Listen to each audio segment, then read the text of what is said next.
Creí que podía engañar en mis largas reuniones, hasta que una llamada desconocida lo destruyó todo lo que empezó en el aparcamiento de la oficina. Esa frase resume los peores 3 años de mi vida, los años en los que fui otra persona, los años en los que traicioné a Javier, mi marido, el hombre que me había dado todo, que había estado a mi lado desde que teníamos 25 años, que me conocía mejor que nadie.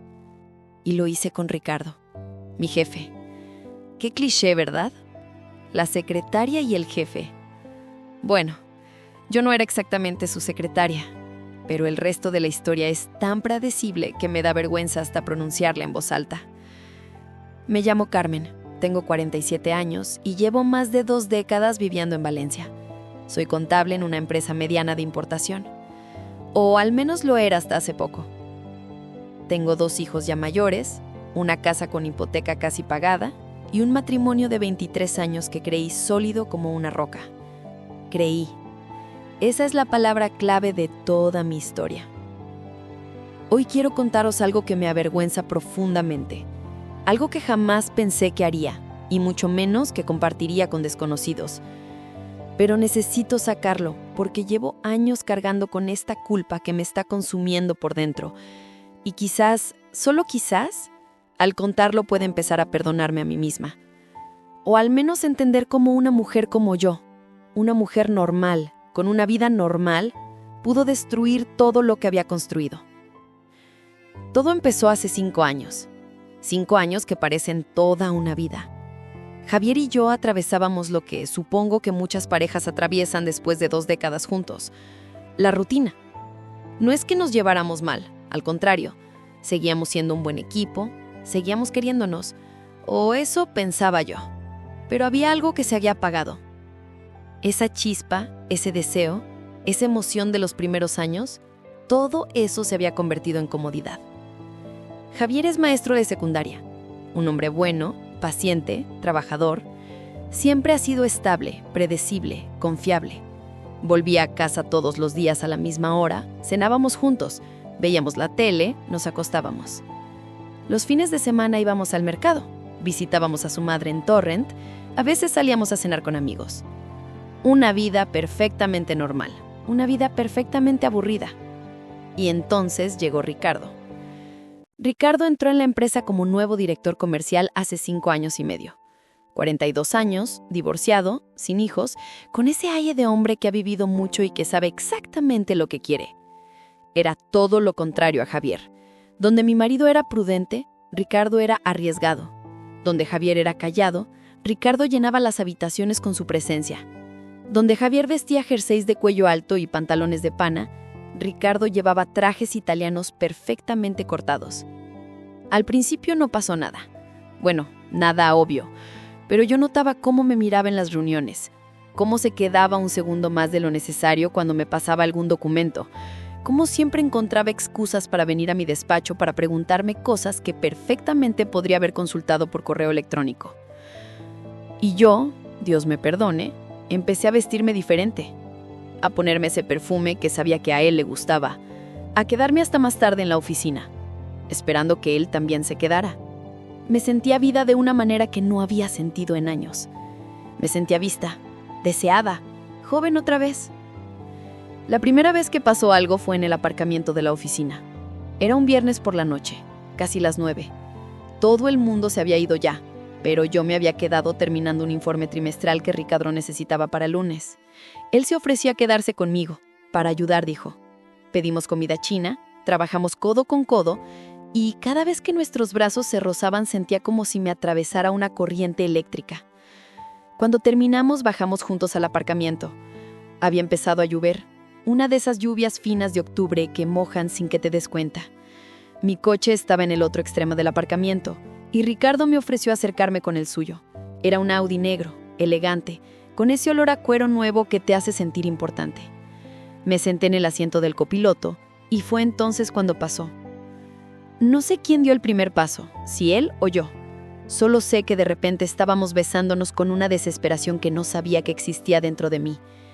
Sus manos en mi cara, mi cuello, mi cintura.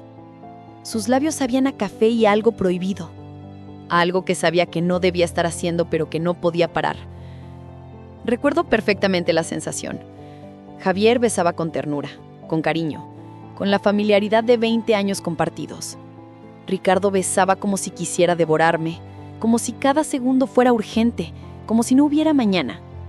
Y yo, que llevaba años sintiéndome invisible, me derretí completamente.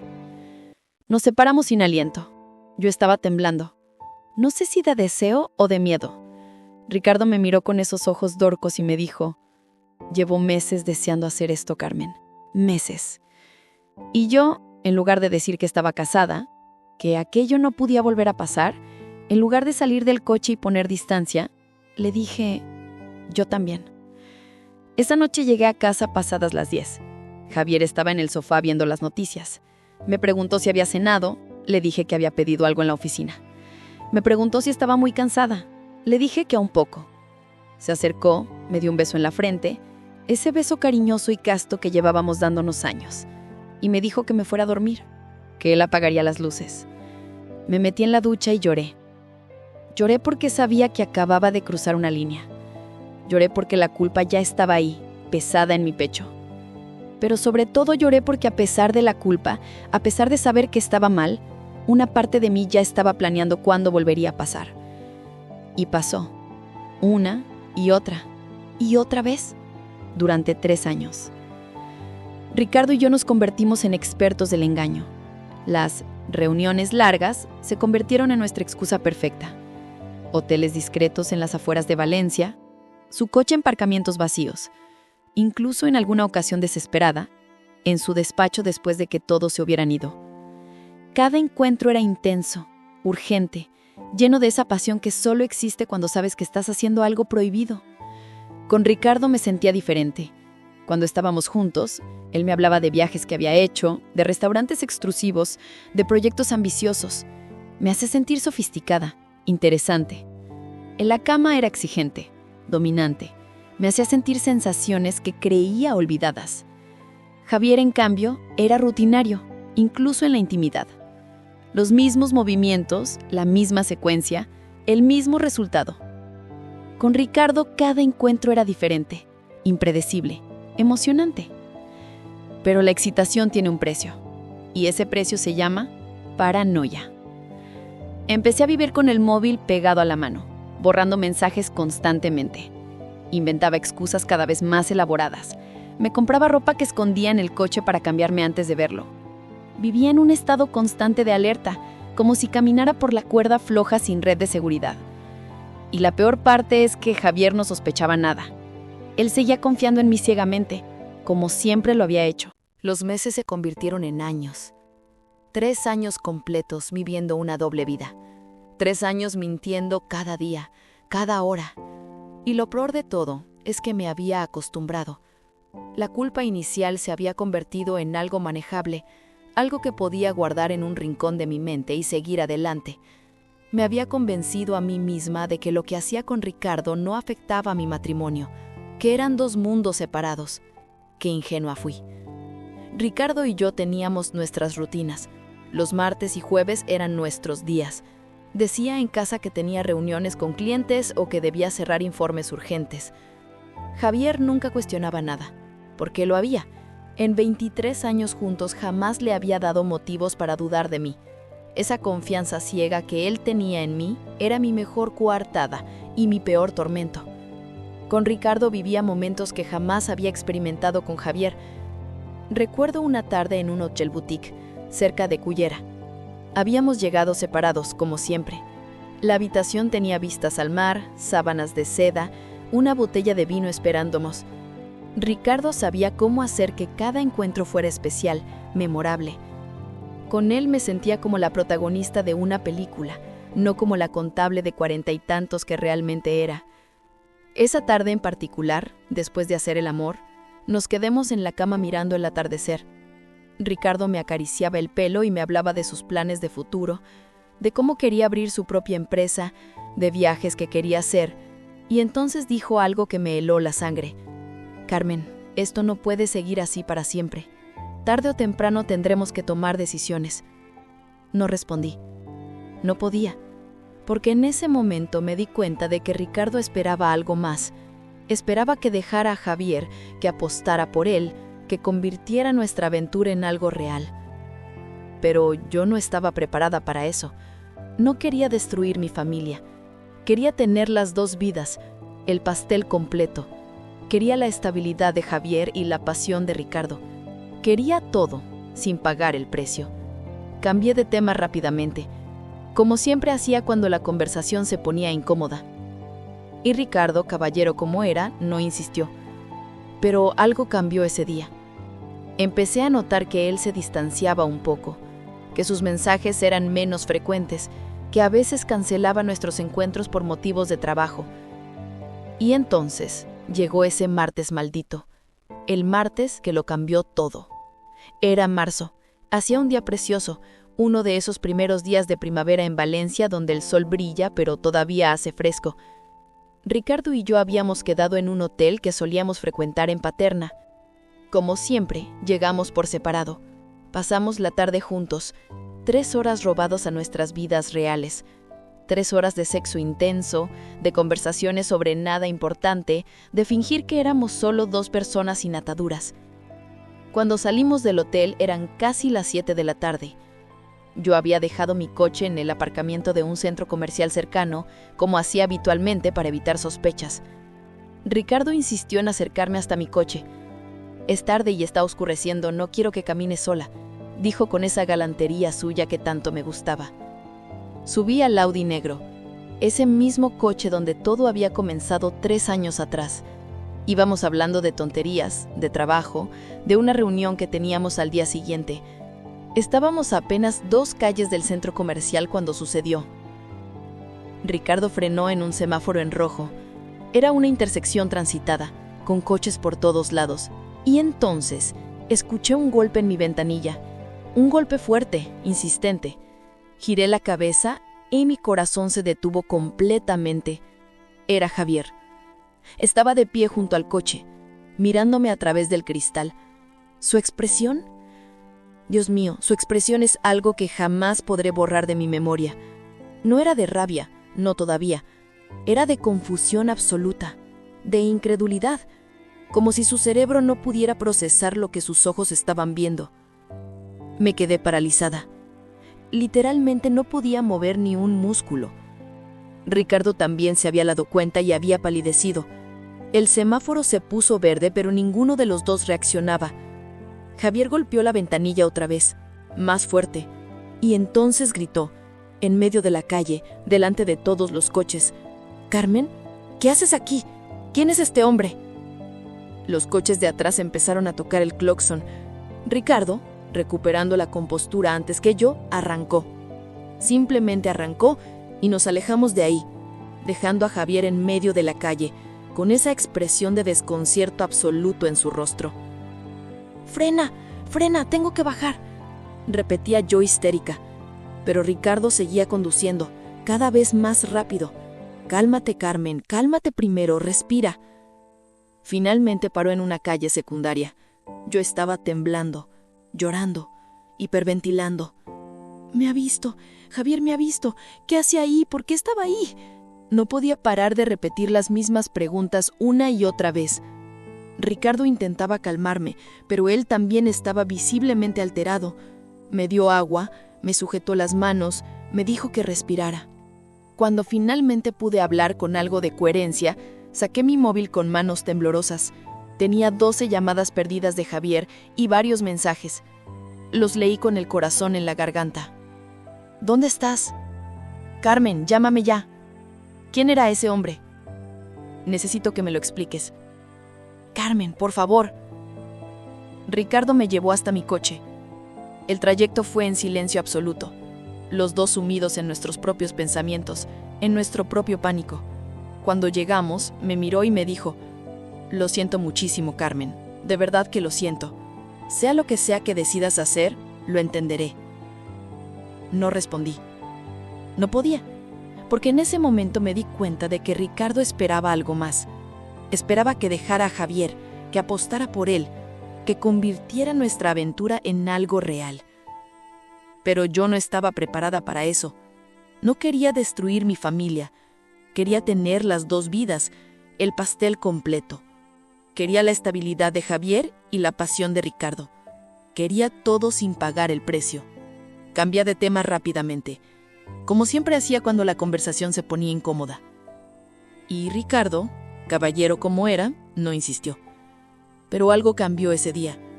Empecé a notar que él se distanciaba un poco, que sus mensajes eran menos frecuentes, que a veces cancelaba nuestros encuentros por motivos de trabajo. Y entonces llegó ese martes maldito, el martes que lo cambió todo.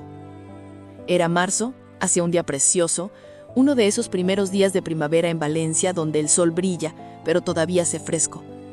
Ricardo y yo habíamos quedado en un hotel que solíamos frecuentar en Paterna. Como siempre, llegamos por separado. Pasamos la tarde juntos, 3 horas robadas a nuestras vidas reales, 3 horas de sexo intenso, de conversaciones sobre nada importante, de fingir que éramos solo 2 personas sin ataduras. Cuando salimos del hotel, eran casi las 7 de la tarde.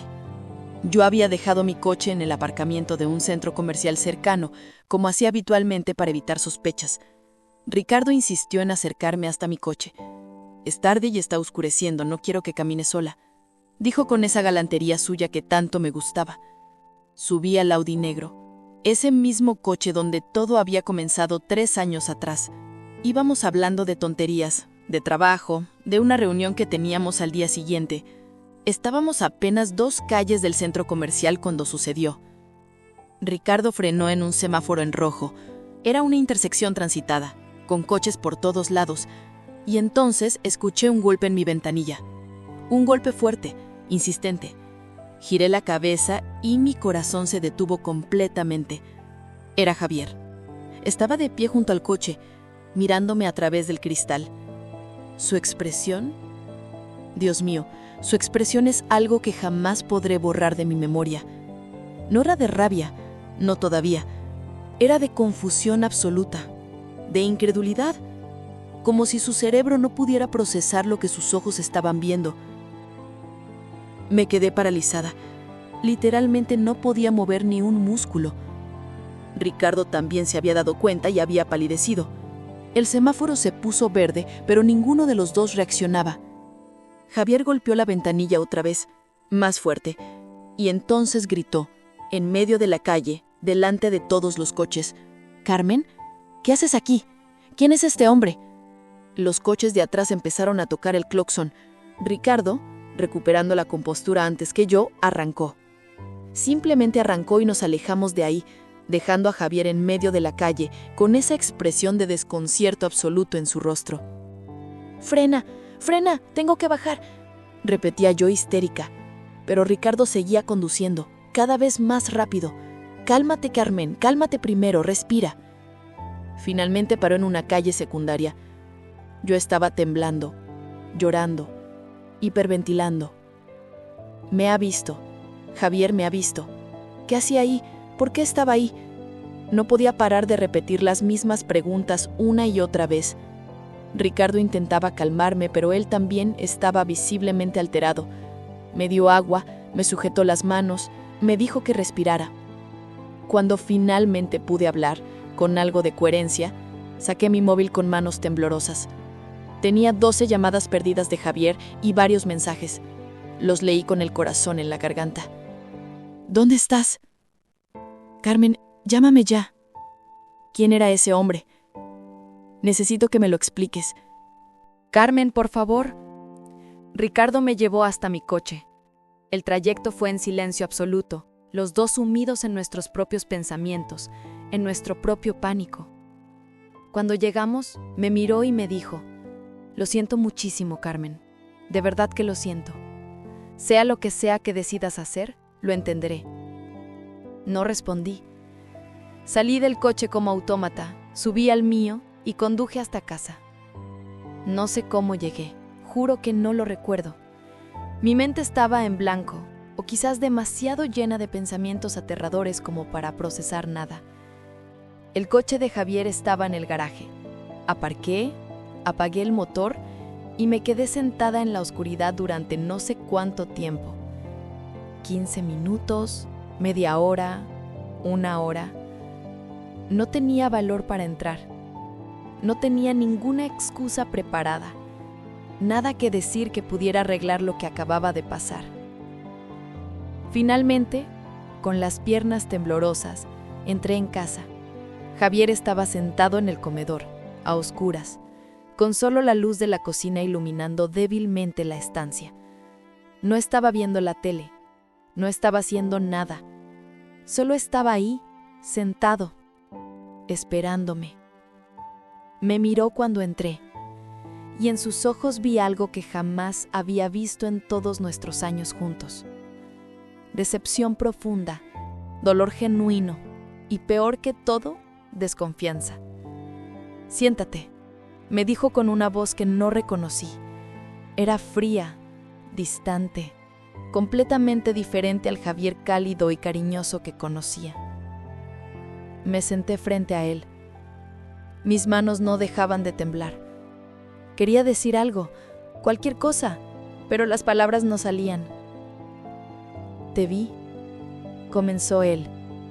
«Te vi en el coche de otro hombre, un coche elegante, un hombre trafiado, y la forma en que estaba sentada ahí, tan cómoda, tan natural, como si no fuera la primera vez». Intenté hablar, pero él levantó la mano. No digas nada todavía. Déjame terminar. ¿Sabes qué es lo peor, Carmen? Que cuando te vi, mi primer pensamiento no fue ¿qué hace mi mujer con otro hombre? Mi primer pensamiento fue ¿por qué me está mintiendo sobre sus reuniones? Porque lo supo inmediatamente. Supe que todas esas reuniones largas, todas esas noches trabajando hasta tarde, todo eran mentiras. Y lo supe porque te conozco, o creía conocerte. Y la expresión en tu cara cuando me viste era de culpa absoluta. Las lágrimas rodaban por mis mejillas. No podía negarlo. No podía inventar ninguna excusa que sonara remotamente creíble. «¿Cuánto tiempo?», preguntó. Su voz se quebró un poco al hacer esa pregunta. «Javier, ¿Cuánto tiempo?», gritó. Y Javier nunca gritaba. En 23 años jamás me había gritado. «3 años», susurré. El silencio que siguió a mi confesión fue ensordecedor. 3 años. Esas 2 palabras flotaron en el aire como una sentencia de muerte. Vi cómo Javier procesaba la información, cómo su rostro pasaba del shock a la incredulidad, de la incredulidad al dolor más absoluto. Se levantó del sofá tan bruscamente que tropezó con la mesa del centro. Caminó hacia la ventana, me dio la espalda, sus hombros temblaban. Tardé unos segundos en darme cuenta de que estaba llorando. Javier, mi Javier que siempre había sido tan fuerte, tan estable, estaba llorando por mi culpa. Me levanté, quise acercarme a él, pero cuando intenté tocar su hombro se apartó violentamente. «No me toques, no te atrevas a tocarme. Javier, por favor, déjame explicarte». «¿Explicarme qué, Carmen?». Se giró hacia mí y su rostro estaba empapado en lágrimas. «¿Qué vas a explicarme? ¿Que durante 3 años, 1095 días me has estado mintiendo en la cara? ¿Que mientras yo te esperaba cada noche con la cena preparada, tú estabas con otro? ¿Que cada beso que me dabas, cada te quiero que me decías, cada vez que hacíamos el amor, todo era mentira?» «No era mentira», intenté decir, aunque incluso a mí me sonó patético. «Yo te quiero, Javier. Siempre te he querido. Esto no tiene nada que ver con lo nuestro». Se rió. Una risa amarga, rota, horrible. ¿Que no tiene nada que ver? ¿Me estás escuchando? Llevas 3 años acostándote con otro hombre. 3 años. Y yo aquí como un idiota, confiando en ti ciegamente. Defendiéndote cuando mi madre me decía que trabajabas demasiado. Sintiéndome mal por no ser más romántico, por no llevarte más a cenar, por dejar que la rutina nos consumiera. Y resulta que tú ya tenías quien te diera toda la emoción que necesitabas. Me dejé caer en el sofá. Ya no podía sostenerme en pie. Lo siento mucho, Javier. No sabes cuánto lo siento. ¿Quién es? Preguntó con voz monótona. No respondí. No podía. ¿Quién es? Mi jefe, Ricardo, el director comercial. Asintió lentamente como si eso explicara algo. Tu jefe. Claro, todas esas reuniones, todas esas horas extras, y yo tan orgulloso de tu dedicación al trabajo. ¡Qué estúpido has sido! No eres estúpido. Yo soy la que ha hecho todo mal. Tú no tienes culpa de nada. ¿Sabes lo que es más doloroso? Me interrumpió. Que me enteré por casualidad. Si no hubiera pasado por esa calle a esa hora exacta, si el semáforo hubiera estado en verde, si hubiera decidido ir por otra ruta, seguirías engañándome. Seguirías llegando a casa y besándome como si nada. Seguirías durmiendo a mi lado cada noche guardando tu secreto. Nunca me lo hubieras dicho, ¿verdad? No respondí porque sabía que tenía razón. Nunca se lo hubiera dicho. Hubiera seguido con mi doble vida indefinidamente, siendo cada vez más experta en el engaño. Hasta que quizás Ricardo se cansara, o hasta que yo encontrara la forma de terminarlo sin consecuencias, pero jamás hubiera tenido el valor de confesarlo. Javier se quedó mirándome con una expresión que nunca olvidaré. No era odio, era peor. Era desencanto absoluto. Vete, dijo finalmente. Vete de esta casa. Esta noche no quiero verte. No puedo ni mirarte. Javier, por favor. Que te vayas, gritó con una furia que me hizo retroceder. No me hagas decirlo otra vez. Subí las escaleras llorando, metí algunas cosas en una maleta sin saber realmente qué estaba cogiendo. Bajé y encontré a Javier en exactamente la misma posición, mirando por la ventana como una estatua. Quise decir algo, cualquier cosa, pero no había palabras suficientes para el daño que había causado. Salí de mi propia casa como una ladrona en la noche. Me metí en el coche sin saber a dónde ir. No podía ir con mis padres. No podía explicarles lo que había hecho. Llamé a mi hermana Paula. Le dije que Javier y yo habíamos discutido y necesitaba un lugar donde dormir. Ella no hizo preguntas. Bendita sea. Solo me dio su dirección y me dijo que fuera. Esa noche no dormí. Me quedé mirando el techo de la habitación de invitados de Paula. Segundo, me das acceso completo a tu teléfono, tu correo, tus redes sociales, todo. Ya no hay privacidad entre nosotros. Perdiste ese derecho cuando decidiste engañarme. Era humillante, pero sabía que no tenía derecho a protestar. De acuerdo. Tercero, vamos a terapia de pareja.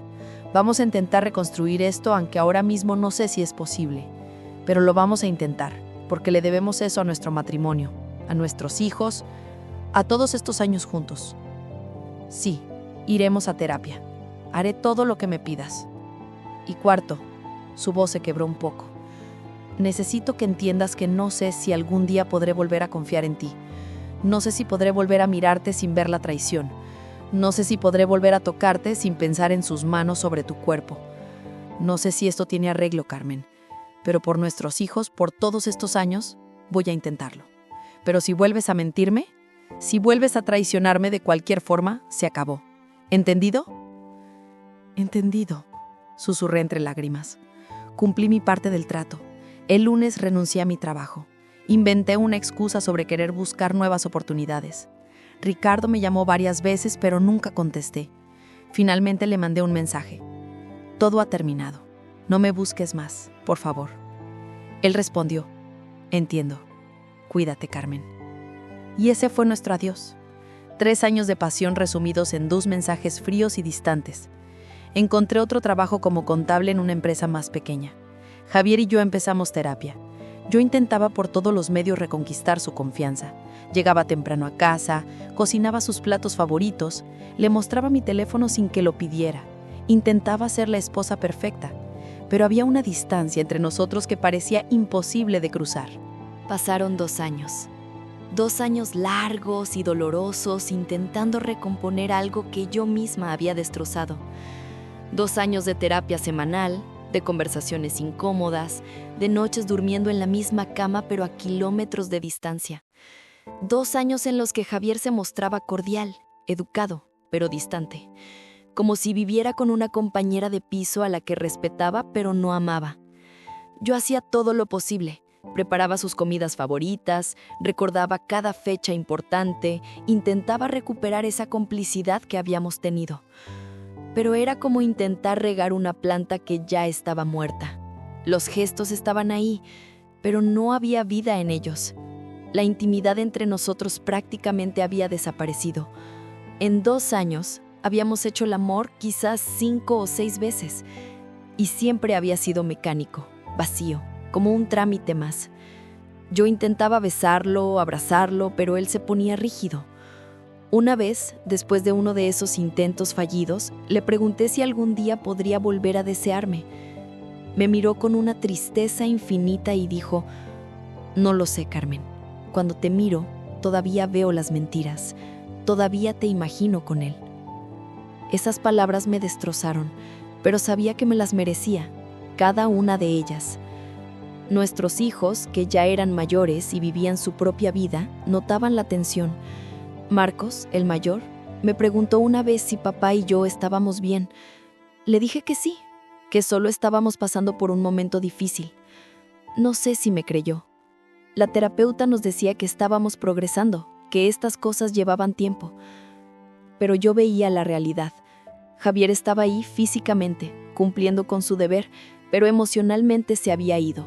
Y cada día que pasaba, lo veía alejarse un poco más.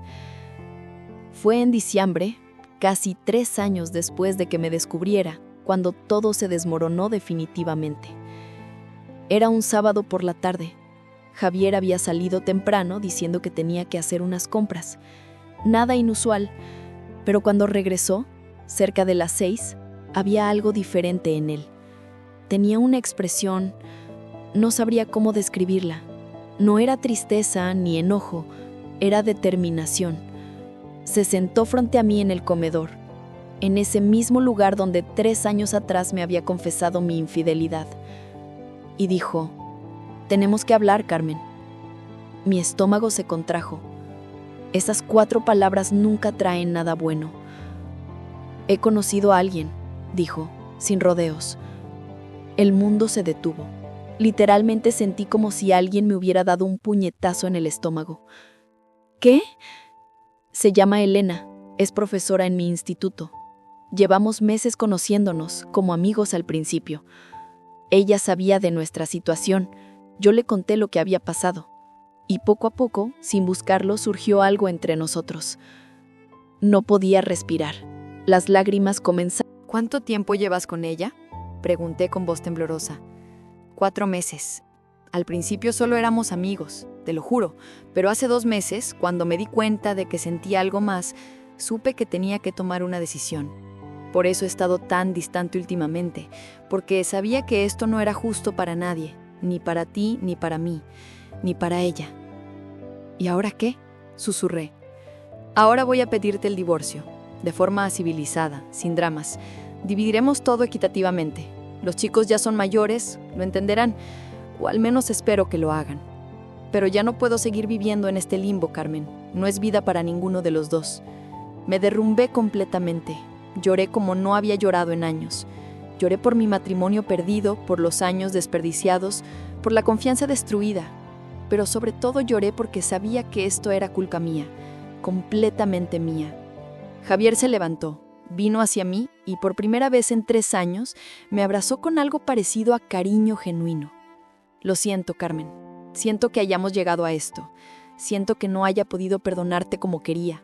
Pero ambos merecemos ser felices y no podemos serlo juntos, no después de todo lo que ha pasado». Los meses siguientes fueron un infierno burocrático y emocional. Abogados, papeles, división de bienes. Nuestros hijos lo tomaron mejor de lo que esperaba, o al menos fingieron hacerlo. Marcos me dijo una vez: «Mamá, sé que algo pasó entre papá y tú. No sé qué fue exactamente, y no quiero saberlo. Pero papá parece más feliz ahora que en los últimos años, y eso tiene que significar algo». Tenía razón. Javier sí parecía más feliz. Cuando venía a recoger sus últimas cosas, cuando nos veíamos para firmar papeles, había una ligereza en él que yo no había visto en años. Y eso me dolía más que cualquier otra cosa, porque confirmaba lo que ya sabía. Yo había matado su amor. Yo había convertido nuestro matrimonio en una prisión para él. El día que firmamos los papeles del divorcio, 5 años después de aquel fatídico martes en que me descubrió, nos encontramos en la cafetería cerca del juzgado. Era extraño estar ahí, oficializando el fin de 25 años de historia común. ¿Cómo está Elena?, pregunté porque genuinamente quería saber. Javier sonrió, y fue una sonrisa real, no forzada. Bien, muy bien. Es una buena persona, Carmen. Creo que te caería bien en otras circunstancias. Me alegro por ti, dije. Y era verdad, porque a pesar del dolor, a pesar de haber perdido a mi marido, quería que él fuera feliz. Se lo merecía después de todo lo que le había hecho pasar. ¿Y tú?, preguntó él. ¿Cómo estás tú realmente? Pensé en mi respuesta. Estoy aprendiendo a vivir con las consecuencias de mis decisiones, aprendiendo que las acciones tienen precio y que a veces ese precio es muy alto, aprendiendo que la confianza es como el cristal, una vez roto, nunca vuelve a ser lo mismo por mucho que intentes pegarlo. Javier asintió. Espero que encuentres tu camino, Carmen. De verdad lo espero. Fuiste mi compañera durante un cuarto de siglo. Tuvimos años maravillosos, y aunque al final salió todo mal, no quiero recordar solo lo malo. Nos despedimos con un abrazo de despedida definitiva, de cierre, y cuando lo vi alejarse por la calle, supe que ese capítulo de mi vida se había cerrado para siempre. Ahora, 1 año después del divorcio, vivo sola en un apartamento pequeño.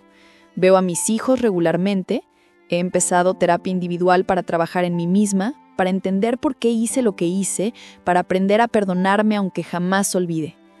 A veces me pregunto qué habría pasado si aquel semáforo hubiera estado en verde, si Javier no hubiera visto. Probablemente seguiría engañándolo, viviendo mi doble vida hasta que Ricardo o yo nos cansáramos, y Javier seguiría ahí, confiando ciegamente, dándome un amor que yo no valoraba. Pero ese semáforo se puso en rojo, y esa llamada metafórica desde un número desconocido que destrozó todo fue la realidad alcanzándome.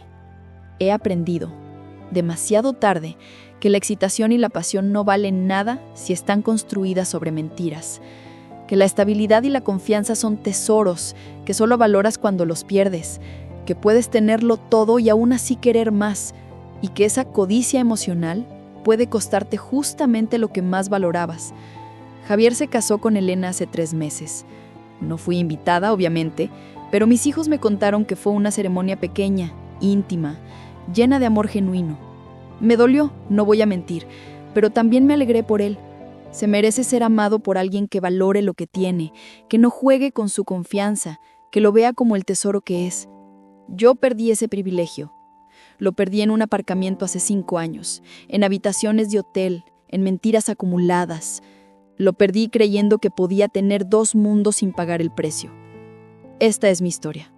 Una historia de la que no estoy orgullosa, pero que necesitaba contar, porque mientras alguien que esté considerando hacer lo que yo hice lea esto y recapacite, quizás alguien valore lo que tiene antes de que sea demasiado tarde.